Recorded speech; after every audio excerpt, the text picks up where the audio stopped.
Muito bem, voltamos a falar direto da página do jornal Visão Espírita no YouTube e no Facebook para mais uma gota de Espiritismo, mais uma gota de O Livro dos Espíritos. Sejam muito bem-vindos. Hoje nós vamos entrar no item Povoamento da Terra, Adão. Estamos no capítulo 3º, no livro 1º, falando ainda da criação. No subitem Povoamento da Terra, Adão, vamos ler as duas questões, 50 e 51, utilizando para isso o livro da editora M, a tradução da editora M. Vamos lá que a gente vai discorrer sobre um assunto e já fica, antes de discorrer sobre esse assunto, já um alerta de que nós necessariamente não estamos falando mal de nenhuma religião. Ah, Fábio, mas eu estou tendo essa impressão. A impressão é sua, bem. Aí não posso fazer nada com relação à sua impressão. O fato é que eu estou dizendo, afirmando, não estamos falando mal de nenhuma religião, estamos apenas estudando o Espiritismo. Tá bom? Vamos lá então. Questão de número 50. A espécie humana começou a partir de um só homem?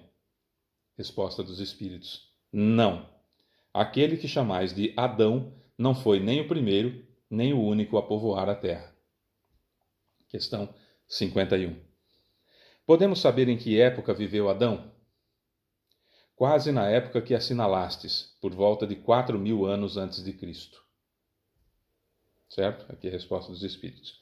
Aí tem uma colocação de Kardec que é a seguinte: o homem cuja tradição se conservou sob o nome de Adão foi um dos que sobreviveram numa região a alguns dos grandes cataclismas que em diversas épocas abalaram a superfície do globo terrestre, e tornou-se o tronco de uma das raças que hoje povoam a Terra.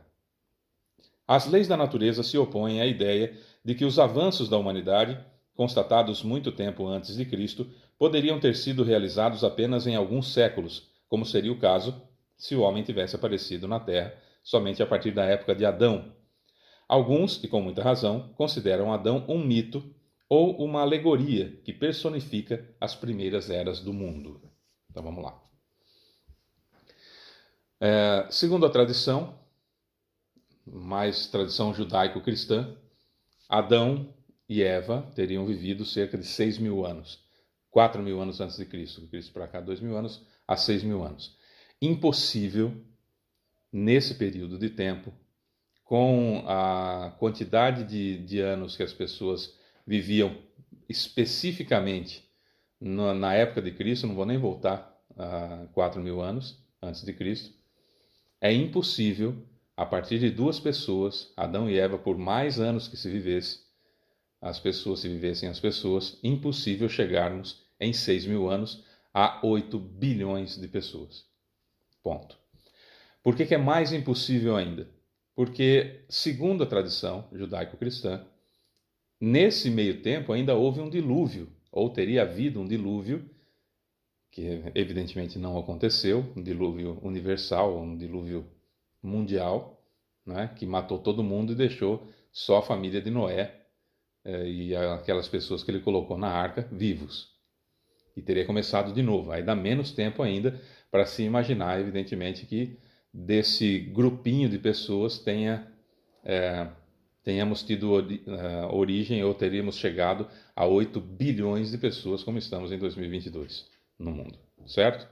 O que se tem informação é que a cada situação de povo ou de era, algumas pessoas se destacam e a história dessa pessoa ou é contada de geração a geração, ou ela é registrada de forma escrita, certo?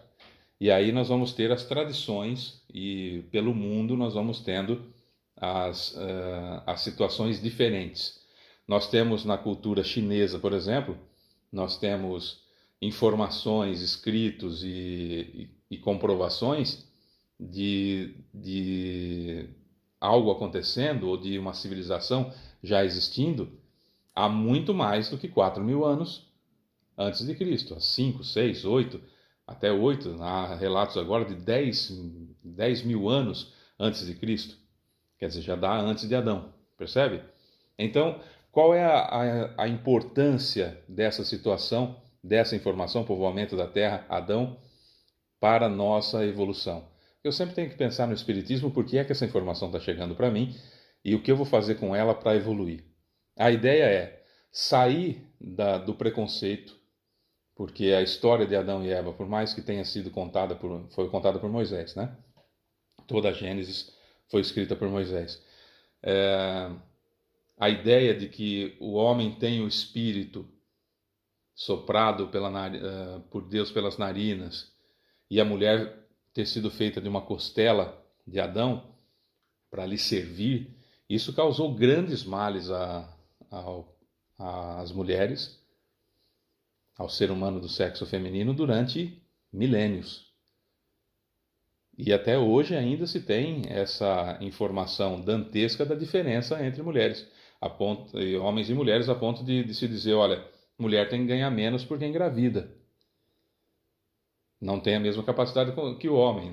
Em conversas que você vai ver isso, em conversas que tem um homem e uma mulher, ou um homem e algumas mulheres, se vê o chamado mansplaining.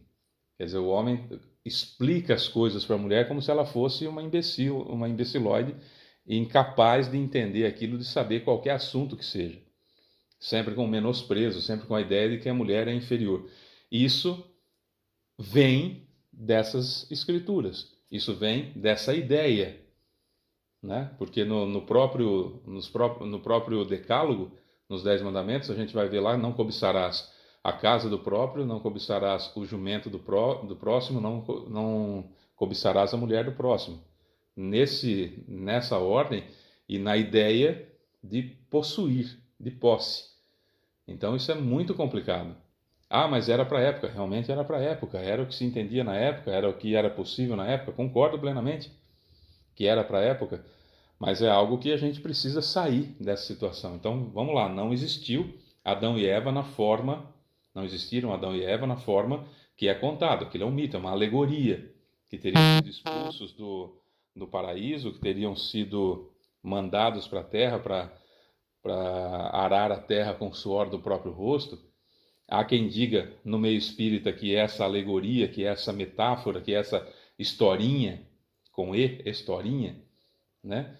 É uma forma de explicar, por exemplo, o que aconteceu com os espíritos que habitavam o planeta em torno de Capela, e quando houve o exílio desse planeta, o planeta que orbita Capela, a estrela Capela, teria evoluído, teria passado de provas e expiações para regeneração, 7 milhões de espíritos foram degradados, foram exilados de Capela para a Terra.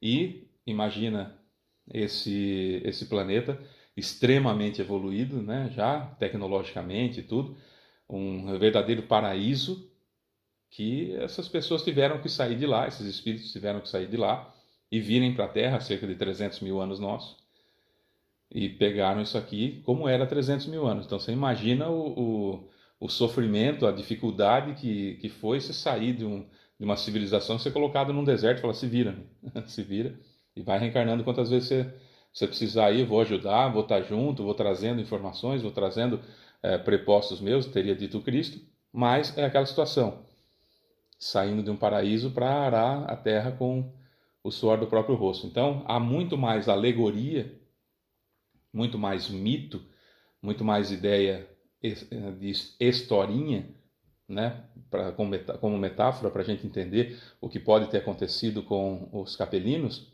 ou capelanos, do que necessariamente terem sido criados os seres humanos a partir de Adão com a Eva, foram multiplicando, e aí chegou um momento que sobrou só Noé, a família dele e uns poucos escolhidos ali, começou tudo de novo e chegou a 8 bilhões de pessoas. Isso é uma quimera, isso é um absurdo a gente imaginar isso nos dias de hoje, sabendo como que acontece a gestação, quanto tempo demora para nascer uma criança, quanto que uma mulher tem de fertilidade.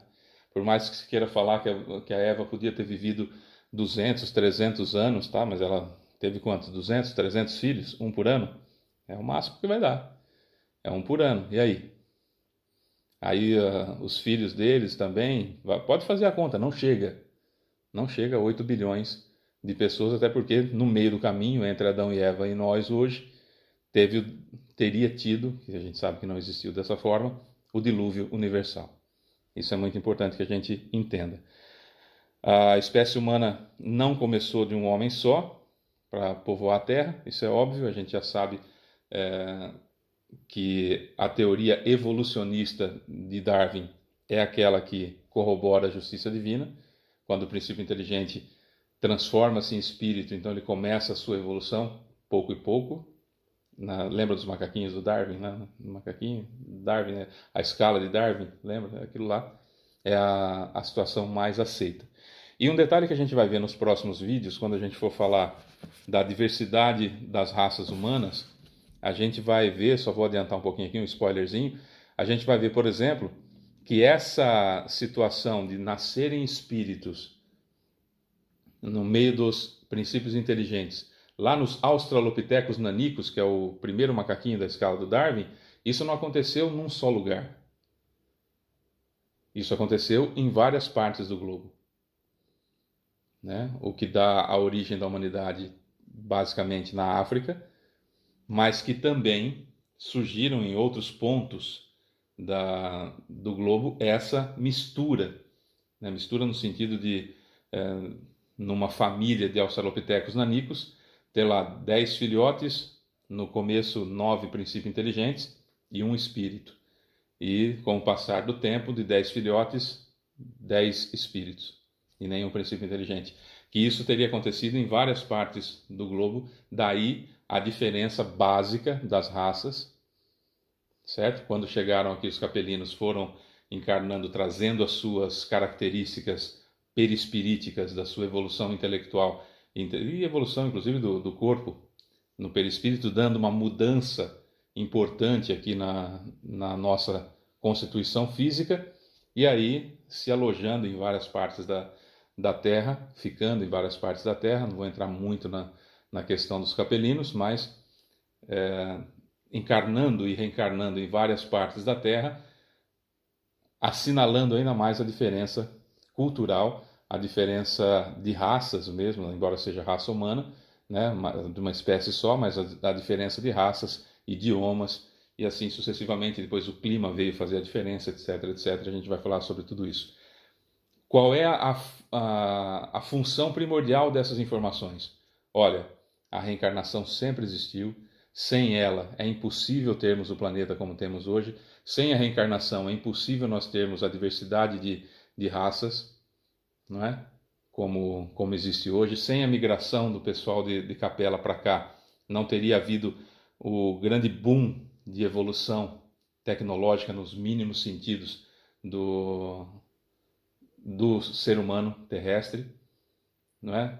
Não teria condições da preparação para a vinda de Jesus. Quer dizer, tudo se encadeia num Deus muito maior, muito mais amplo, muito mais abrangente em suas qualidades infinitas do que aquilo que a gente pode supor, e a gente vai abandonando de vez, já estamos na questão 51, e já estamos abandonando de vez a ideia de Deus ser um sujeito barbudo, velho, cheio de manias, com mais defeito do que eu, um cajado na mão e um livro permeado de sadismo, só olhando para você e falando o seguinte: tá me bajulando? Puxando o meu, né? Tá me bajulando?